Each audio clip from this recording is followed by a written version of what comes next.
Well, thank you very much. I have several mentors that have significantly influenced my activities in this field of genetics and biochemistry.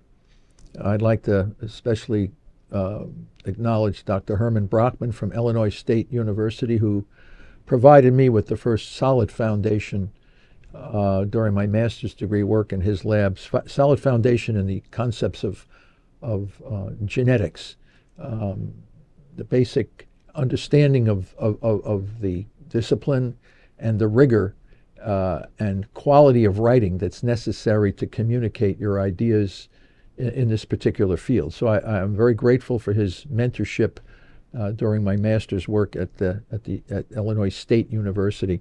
I'd also like to thank the mentors that helped me at the University of Illinois, where I got my PhD. That was William Daniel and Evelyn Weber. Both of these folks, Bill Daniel was an expert in mouse genetics, and I learned an awful lot in mammalian genetics from Bill.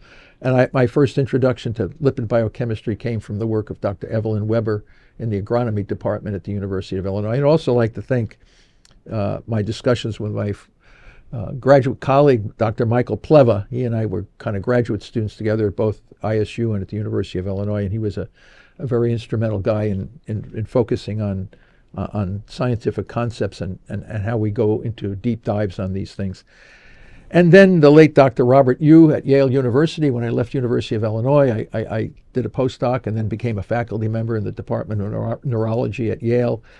Dr. Robert Yu was the leader in the field of glycolipid biochemistry, and we learned so much on brute force lipid biochemistry, traditional methods of isolation and purification, and provide a foundation that gives us the rigor in knowing how to do science and how to analyze data.